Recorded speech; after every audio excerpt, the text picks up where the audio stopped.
যে ইসলাম ধর্মে বেহেশতে যেতে পারবে শুধু পুরুষরা, নারীরা না।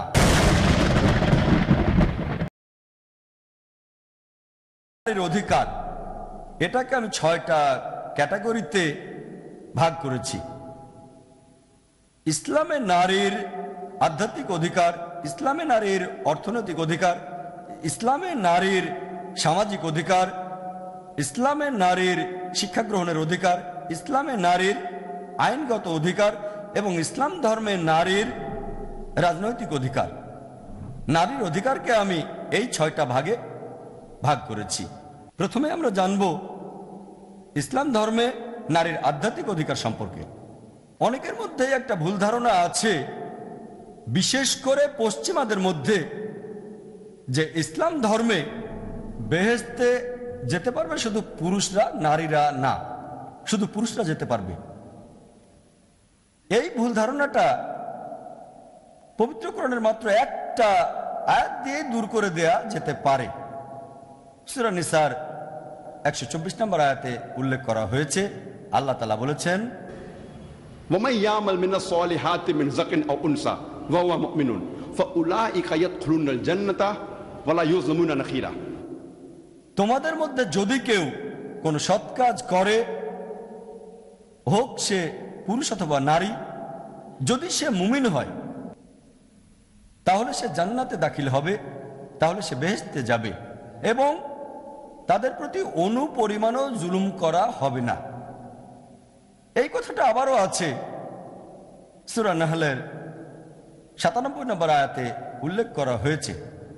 আল্লাহ বলেছেন যে তোমাদের মধ্যে যদি কেউ সৎ কাজ করে, হোক সে পুরুষ অথবা নারী, যদি সে মুমিন হয়, আমি নিশ্চয়ই তাকে শ্রেষ্ঠ পুরস্কার দেব এবং নিশ্চয়ই তাকে পবিত্র জীবন দান করব। এই দুটো আয়াতে একেবারে পরিষ্কার করেই বলা হয়েছে, কেউ বেহেশতে যেতে গেলে তাকে মুমিন হতে হবে এবং সৎ কাজ করতে হবে, ঈমান আর আমালিস সালিহাত। আল্লাহ পবিত্র কোরআনে বলেছেন, সূরা নিসার 1 নম্বর আয়াতে উল্লেখ করা হয়েছে, ইয়া আইয়ুহান নাসু ইত্তাকু রাব্বাকুম আল্লাযী খালাকাকুম মিন নাফসিন ওয়াহিদা ওয়া খালাকা মিনহা যাওজাহা। হে মানুষ জাতি, তোমরা তোমাদের প্রতিপালককে ভয় করো, যিনি তোমাদেরকে সৃষ্টি করেছেন এক ব্যক্তি হতে এবং সেই ব্যক্তি হতে তার স্ত্রীকে সৃষ্টি করেছেন। তার মানে একজন পুরুষের সঙ্গী অর্থাৎ নারী, তাদের সৃষ্টি করা হয়েছে পুরুষের মতো একই রকম আত্মা দিয়ে। এছাড়াও পবিত্র কোরআনে সূরা শুরার 11 নম্বর আয়াতে উল্লেখ করা হয়েছে, ফাতরুস সামাওয়াতি ওয়াল আরদ জাআলা লাকুম মিন আনফুসিকুম আজওয়াজা। তিনি আকাশমণ্ডলী ও পৃথিবীর স্রষ্টা, তোমাদের মধ্য থেকেই তিনি তোমাদের জোড়া সৃষ্টি করেছেন। তার মানে আধ্যাত্মিক দিক থেকে একজন পুরুষ এবং নারী সমান। আল্লাহ পবিত্র কোরআনে বলেছেন, সূরা সাজদার 9 নম্বর আয়াতে উল্লেখ করা হয়েছে, সুম্মা সাওয়াহু ওয়া নাফাকা ফিহি মিন রূহিহি। তারপর আল্লাহ তাকে সুঠাম করে সৃষ্টি করলেন এবং তাতে ফুঁকে দিয়েছেন তাদের রূহ। এরপর সূরা হিজরও একই কথা আছে। এই সূরার 29 নম্বর আয়াতে আছে যে আল্লাহ সুবহানাহু ওয়া তাআলা মানুষ জাতিকে সুঠাম করে গঠন করেছেন এবং তাদের মধ্যে ফুঁকে দিয়েছেন রূহ। এরপর তারা আল্লাহর উদ্দেশ্যে সেজদা করে। আল্লাহ আমাদের শরীরে রূহ ফুঁকে দিয়েছেন, এটা দিয়ে তিনি কি বোঝাতে চাচ্ছেন? এর মানে এমন না যে আল্লাহ এই পৃথিবীতে নেমে এসেছিলেন কোন মানুষ বা অন্য কিছু রূপে। এর মানে আল্লাহ সুবহানাহু ওয়া তাআলা তিনি তার নিজের জ্ঞান সব মানুষকে দিয়েছেন। আল্লাহ সুবহানাহু ওয়া তাআলা তিনি তার জ্ঞান সব মানুষকে দিয়েছেন, পুরুষ নারী সবাইকেই। আল্লাহ পবিত্র কোরআনে বলেছেন, সূরা ইসরার 70 নম্বর আয়াতে উল্লেখ করা হয়েছে, ওয়ালাকাদ কাররামনা বনি আদম। আমি তো আদম সন্তানকে মর্যাদা দিয়েছি। এছাড়াও পবিত্র কোরআনে আছে, সব আদম সন্তানেরাই, পৃথিবীর সব আদম সন্তান হোক পুরুষ বা নারী সবাইকেই সম্মান দেওয়া হয়েছে, হোক সেই আদম সন্তান কালো বা সাদা, হলুদ বা বাদামি, ধনী বা গরিব, আল্লাহ তাআলা সব আদম সন্তানকে মর্যাদা দান করেছেন। হতে পারে সে হয়তো আমেরিকায় থাকে, ইংল্যান্ডে, কানাডায় অথবা ইন্ডিয়ায় বা সৌদি আরবে। আল্লাহ তাআলা সব আদম সন্তানকেই মর্যাদা দিয়েছেন। পৃথিবীতে বেশ কিছু ধর্ম আছে যারা বিবি হাওয়া আলাইহিস সালামকে দোষ দিয়ে থাকে যে তিনি আদম আলাইহিস সালামকে গন্ধম ফল খেতে প্রলুব্ধ করেছিলেন, এই কারণেই মানুষ পাপের ভেতরে জন্ম নেয়। আপনারা বাইবেল পড়লে দেখবেন জেনেসিসের 3 নম্বর অধ্যায়ে বলা হয়েছে যে ইভ অথবা বিবি হাওয়া তিনি আদম আলাইহিস সালামকে নিষিদ্ধ ফল খেতে প্রলুব্ধ করেছিলেন, আর সেই কারণেই আমরা মানুষরা পাপের ভেতরে জন্ম নেই। কোরআনে এমন একটা আয়াতও নেই যেটা শুধুমাত্র বিবি হাওয়াকে দায়ী করেছে, বিবি হাওয়া বা ইভ। কোরআন এটার জন্য দুজনকেই দায়ী করেছে, আদম আলাইহিস সালাম এবং বিবি হাওয়া আলাইহিস সালাম দুজনকে দায়ী করেছেন। আল্লাহ তাআলা বলেছেন পবিত্র কোরআনের সূরা আরাফের 19 নম্বর থেকে 27 নম্বর আয়াতে বলা হয়েছে, আদম আলাইহিস সালাম এবং বিবি হাওয়াকে উদ্দেশ্য করে বলা হয়েছে, এখানে বলা হয়েছে যে তারা দুজনেই একটা ভুল করেছিলেন, দুজনেই অনুতপ্ত হয়েছিলেন, দুজনকে ক্ষমা করা হয়েছিল। কোরআনে দুজনকেই সমানভাবে দায়ী করা হয়েছে। কোরআনে এমন কোনো আয়াত নেই যেখানে এই দায়টা শুধুমাত্র ইভ বা বিবি হাওয়ার উপর চাপানো হয়েছে। তবে কোরআনে আরেকটা আয়াত আছে, সূরা তাহার 121 নম্বর আয়াতে উল্লেখ করা হয়েছে যে আদম আলাইহিস সালাম আল্লাহর হুকুম অমান্য করেছিলেন। তবে কোনো আয়াতে শুধুমাত্র বিবি হাওয়াকে একা দোষ দেওয়া হয়নি। আর সামগ্রিকভাবে দেখলে এমন একটা আয়াত পাবেন না, পুরা কোরআন পড়লে দেখতে পাবেন যে তারা দুজনেই একটা ভুল করেছিলেন, দুজনেই অনুতপ্ত হয়েছিলেন, দুজনকে ক্ষমা করা হয়েছিল। এরপর যদি বাইবেল পড়েন বুক অব জেনেসিস 3 নম্বর অধ্যায়ের 16 নম্বর অনুচ্ছেদে বলা হয়েছে, ঈশ্বর বলছেন নারীদের উদ্দেশ্যে, আমি তোমাদের প্রসব যন্ত্রণা দেব, তোমরা প্রসবের সময় কষ্ট পাবে, যন্ত্রণা পাবে, তোমরা তোমাদের স্বামীদের ইচ্ছায় চলবে, তারা তোমাদের শাসন করবে। তাহলে বাইবেলের কথা অনুযায়ী গর্ভধারণ করা হলো ঈশ্বরের একটা অভিশাপ, এটা একটা শাস্তি। ঈশ্বর বলেছেন আমি তোমাদের প্রসব যন্ত্রণা দেব এবং তোমরা সন্তান প্রসবের সময় কষ্ট পাবে। যেন ঈশ্বর নারীদেরকে একটা শাস্তি দিচ্ছেন, গর্ভধারণ যেন অভিশাপ, একটা শাস্তি। আর তোমরা তোমাদের স্বামীদের ইচ্ছা অনুযায়ী চলবে, তারা তোমাদের শাসন করবে। আপনারা কোরআন পড়লে দেখবেন সম্পূর্ণ উল্টো জিনিস। কোরআন সম্পূর্ণ বিপরীত কথা বলছে। কোরআন নারীর এই গর্ভধারণকে সম্মান দিয়েছে। পবিত্র কোরআনের সূরা নিসার 1 নম্বর আয়াতে বলা হয়েছে যে তোমাকে ধারণকারী গর্ভকে শ্রদ্ধা করো। এরপর সূরা লুকমানের 14 নম্বর আয়াতে উল্লেখ করা হয়েছে, আমি মানুষকে তার পিতামাতার সাথে সদাচরণের নির্দেশ দিয়েছি। অনেক কষ্ট বরণ করে মা তার সন্তানকে গর্ভে ধারণ করে তারপর অনেক কষ্টের সাথে জন্ম দেয়।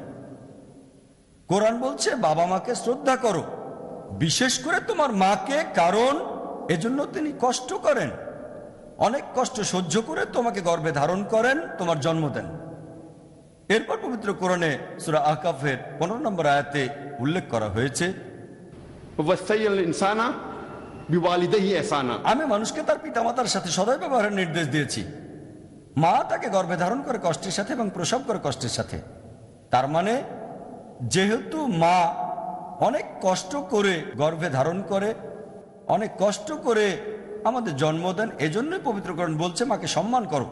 এটা নারীর সম্মান বাড়িয়েছে, গর্ভধারণ নারীকে ছোট করে না, উপরে তোলে। পবিত্র কোরআন পড়লে দেখবেন পবিত্র কোরআনে বলা হয়েছে যে আল্লাহ কিভাবে মানুষকে বিচার করবেন। সূরা হুজুরাতের 13 নম্বর আয়াতে উল্লেখ করা হয়েছে, আল্লাহ বলছেন, ইয়া আইয়ুহান নাসু ইন্না খালাকনাকুম মিন যাকরিন ওয়া উনসা ওয়া জাআলনাকুম শুউবান ওয়া কাবাইলা লিতাআরাফু ইন্না আক্রামাকুম ইনদাল্লাহি আতকাকুম ইন্নাল্লাহা আলিমুন খাবীর।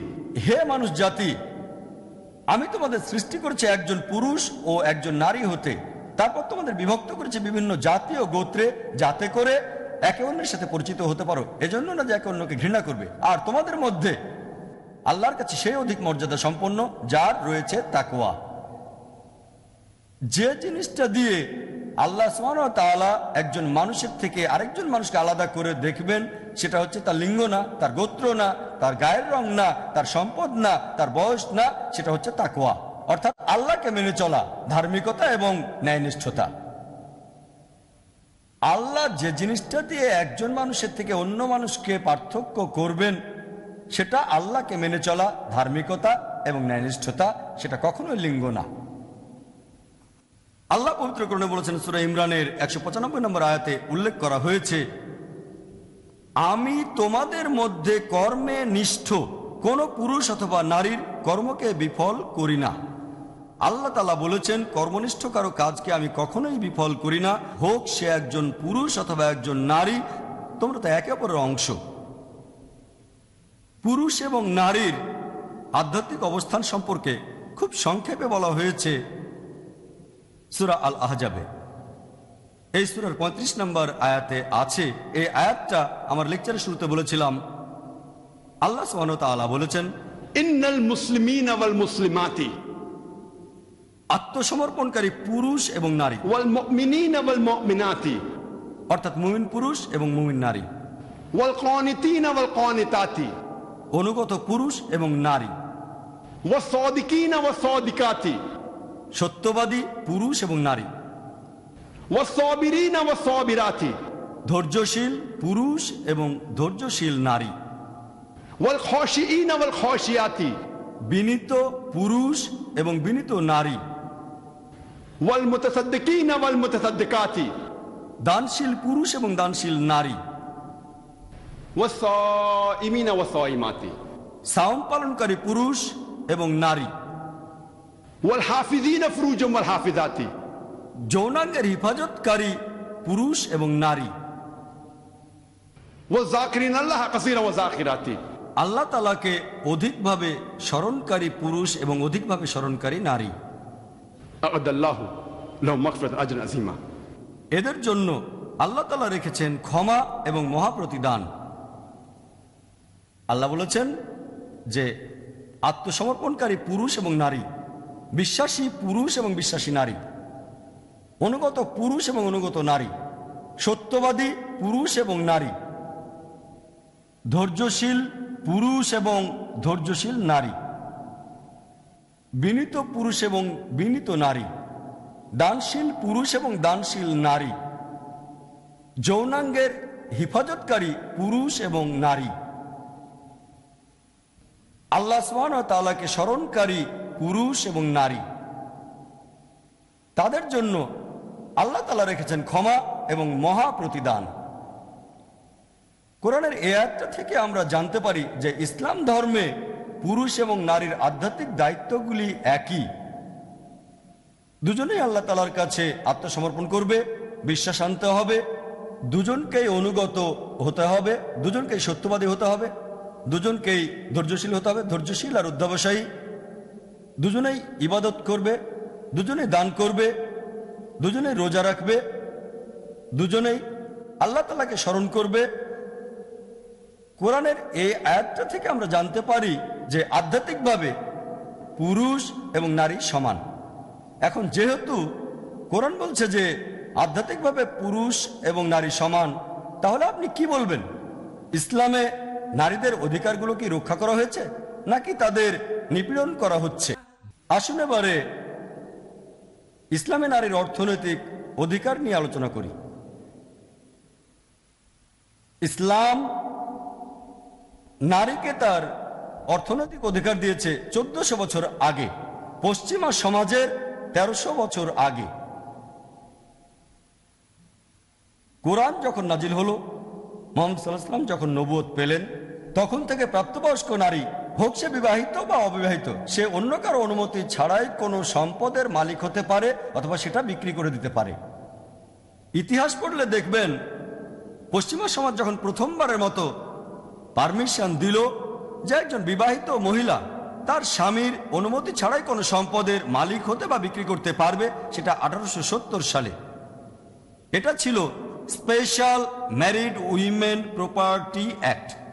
আর এই special married women property act এটাকে সংস্করণ করা হয় 1897 সালে। চিন্তা করেন, ইসলাম নারীকে এই অধিকার দিয়েছে পশ্চিমা সমাজের 1300 বছর আগে।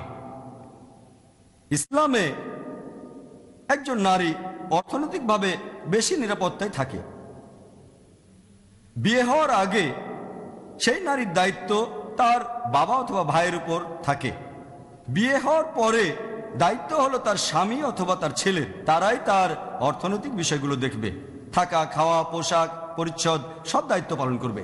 জীবিকার জন্য তাকে কাজ করতে হবে না, অর্থনৈতিকভাবে সে নিরাপদ থাকবে। পরিবারে অর্থ উপার্জনের দায়িত্বটা থাকে পুরুষের উপর। ইসলামে অর্থ উপার্জনের দায়িত্বটা দেয়া হয়েছে পুরুষদের। কিন্তু যদি এমন পরিস্থিতি হয় যে সেই মহিলা কাজ করতে চাচ্ছে, সে কাজ করতে পারবে, তবে শর্ত হচ্ছে সেটা হতে হবে ইসলামিক শরিয়া অনুযায়ী। সে হিজাব পালন করবে, তারপর কোরআন এবং সহিহ হাদিস মেনে চলবে। কোরআনে এমন কোনো আয়াত নেই যেটা মেয়েদের কাজ করতে নিষেধ করেছে, তবে সেটা হতে হবে কোরআন এবং সহিহ হাদিস অনুযায়ী। এরকম কিছু প্রফেশন আছে যেগুলো নারীদের জন্য নিষিদ্ধ। যে প্রফেশনে তাদের শরীর দেখাতে হয়, যেমন ধরেন মডেলিং, অভিনয়, ডান্সিং, এই প্রফেশনগুলো মেয়েদের জন্য হারাম, এগুলো নিষিদ্ধ। এছাড়াও কিছু পেশা আছে যেগুলো নারী পুরুষ উভয়ের জন্যই নিষিদ্ধ করা হয়েছে। যেমন ধরেন মদের বারে কাজ করা, জুয়ার আড্ডায় কাজ করা, অসৎ কোনো ব্যবসা করা, প্রতারণা, ঘুষ দেয়া, এগুলো নারী পুরুষ উভয়ের জন্য নিষিদ্ধ করা হয়েছে। আবার কিছু পেশা আছে যেগুলো ভালো, মেয়েরা এরকম পেশায় যেতে পারে। তাহলে পেশার ক্ষেত্রে যদি এই শর্তগুলো পূরণ করা হয় সেটা করা যেতে পারে। যেমন ধরেন তারা রান্নাঘরে রান্না করতে পারে, তারপর সেলাই করা, কাপড় বোনা, এমন জায়গায় কাজ করতে পারে যেখানে নারী পুরুষের জায়গা আলাদা আছে, যাতে শালীনতা বজায় থাকে, হিজাব পালন করতে পারে তারা। এছাড়াও আরো কিছু পেশা আছে, যেমন শিক্ষকতা, তারা ডাক্তার অথবা নার্স হতে পারে। যদি আমি চাই আমার স্ত্রী, আমার মা অথবা মেয়ে হিজাব পালন করবে, তাহলে তাদেরকে সবাই শ্রদ্ধা করবে, সবাই তাদের সম্মান করবে। তবে ইসলামে একটা জিনিস দেখবেন, নারীরা অর্থনৈতিকভাবে নিরাপদ, তাকে জীবিকার জন্য কাজ করতে হবে না। পরিবারের পুরুষরাই তাদের অর্থনৈতিক দায়িত্বটা কাঁধে নেবে। বিয়ের আগে তার অর্থনৈতিক যাবতীয় দায়িত্ব পালন করে তার বাবা অথবা তার ভাই, আর বিয়ে হয়ে গেলে দায়িত্ব পালন করে তার স্বামী অথবা তার ছেলে। সব দায়িত্ব, থাকা, খাওয়া, পোশাক, সব দায়িত্ব তাদের উপর, তাকে কাজ করতে হবে না। কিন্তু যদি কাজ করে আর সেই কাজ যদি ইসলামিক শরিয়া অনুযায়ী হয়, তখন সে যেটা আয় করবে সেটা ফ্যামিলির পেছনে তাকে খরচ করতে হবে না, টাকাটা সে নিজের জন্য রেখে দিতে পারে, এটা তার অধিকার। কিন্তু যদি সে পরিবারের পেছনে টাকাটা খরচ করতে চায় তাহলে কোনো সমস্যা নেই, তবে কেউ জোর করতে পারবে না। ইসলাম ধর্মে বিয়ের সময় মেয়েরা আর্থিকভাবে অনেক কিছু পেয়ে থাকে। পবিত্র কোরআনে সূরা নিসার 4 নম্বর আয়াতে উল্লেখ করা হয়েছে, ওয়াতুন নিসা সাতুকাতহিন্না নেহলা, তোমরা বিয়ের সময় নারীদেরকে তাদের দেনমোহর প্রদান করবে। ইসলাম ধর্মে দেনমোহর, বিয়ের সময় মেয়েদের যে উপহার দেয়া হয়, একটা বিয়ে বৈধ হতে গেলে এটা করা আবশ্যিক। ইসলাম ধর্মে দেনমোহর ছাড়া একটা বিয়েকে বৈধ বলে গণ্য করা হবে না। তবে ইন্ডিয়ান কালচারে আমরা এর উল্টোটাই দেখতে পাই। আমরা দেখি যে হবু স্বামী হবু স্ত্রীর কাছ থেকে অনেক যৌতুক নেয়। ইসলাম ধর্মে এই নিয়মটা তার উল্টো। এখানে পুরুষ তার হবু স্ত্রীকে দেনমোহর হিসেবে কিছু উপহার দিয়ে থাকে। দুর্ভাগ্যজনকভাবে মুসলিম সমাজে আমরা এটাকে একটা প্রহসনে পরিণত করেছি।